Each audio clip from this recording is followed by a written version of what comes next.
Ha ha ha! Over my dead body! Hell no! Absolute hell to the no! Who's even talking about this?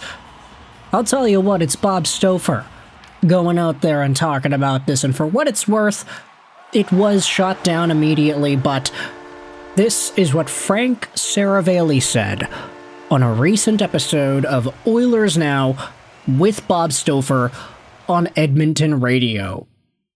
Stouffer asks, I've heard some wild things. Could JT Miller get moved here and possibly back to Vancouver? There's no way that's happening, is it? Seravalli says no. Don't believe everything you read on the internet. My understanding is JT Miller doesn't have any interest in moving and departing from the New York Rangers. And all I gotta say to that is, okay, thank goodness. Thank goodness the guy doesn't want to come back to Vancouver. Ay, could you imagine that? Could you imagine the absolute tire fire of a reaction? A JT Miller Part 2 trade would cause this fan base to go through. I mean, one Miller stint was enough, right? We've seen what happens when teams try to double dip on JT Miller. We're seeing it right now. The New York Rangers are going through a total disaster season where nothing has gone right. Miller's leadership is really being put into question here. Sure, it's not like he's unproductive. He's actually doing a decent job in that respect.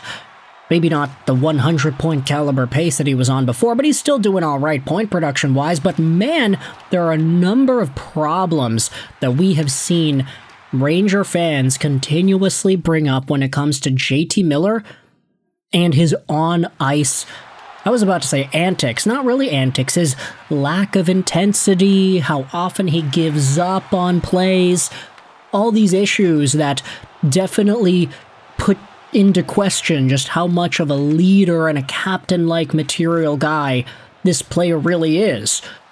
That's what happens when teams double dip on JT Miller. So, for Stouffer to even bring it up on his radio show, hey, can JT Miller get sent back to the Vancouver Canucks?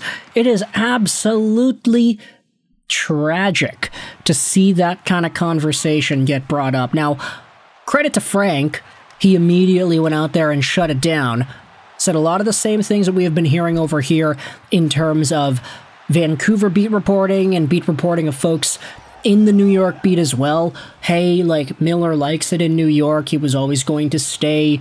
He has control as to where he goes if he does get moved.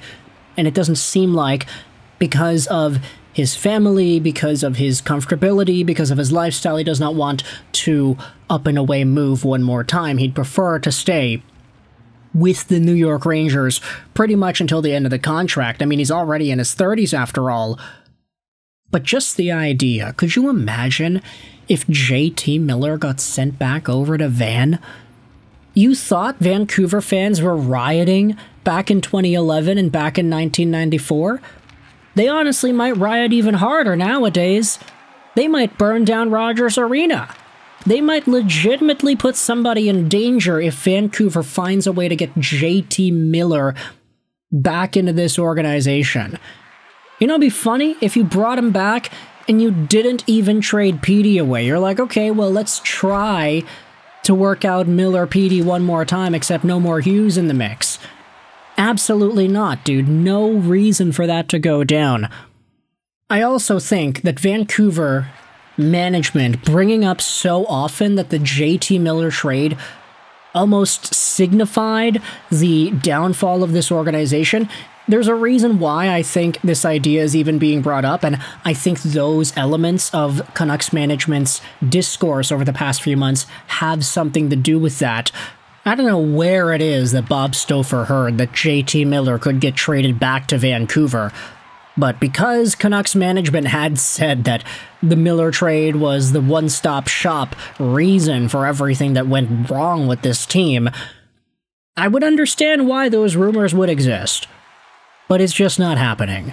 The guy wouldn't come back here, especially with Petey in the mix.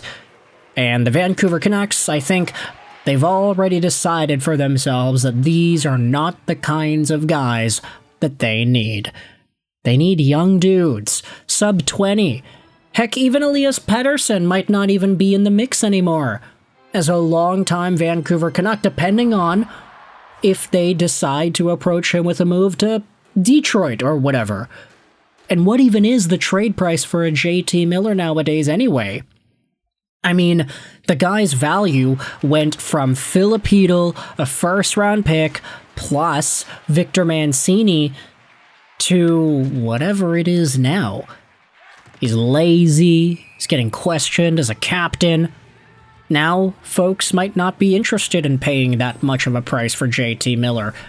And especially when you think about how Vancouver cashed in on the initial Miller asset as a whole, it's even a miracle that they walked out of that contract, considering the play that he has provided New York this year.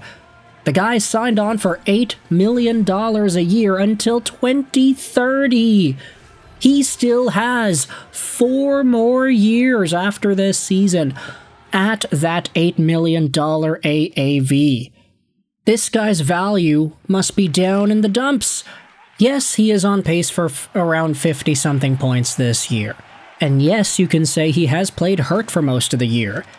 Is JT Miller a better offensive contributor than we have seen for most of the year? I would say probably yes, he's better than what he's shown off, but that's just in terms of the points. You don't need points to be a leader, and you don't need points to backcheck. All of the negatives that we had seen with JT in Vancouver, we are now seeing in New York, and it's amplified more because he's got that captaincy. So for anybody to even bring up the idea of Vancouver doing some take-backsies with JT, I don't know where it's coming from, man. Bob Stouffer, you are a riot, but thank you for Frank Seravalli to step in there and immediately say, yeah, no, it's probably not going to happen, bro. JT.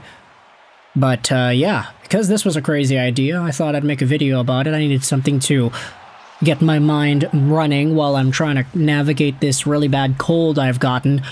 It's bad, dude. It's not as bad as when I got COVID back in October, but still, it's not pleasant. So, if you enjoyed this video, this little commentary on JT, the Rangers, and Vancouver, you can let me know your thoughts in the comment section below. How does all of that make you feel? I hope you enjoyed this British Astros 9, and bye.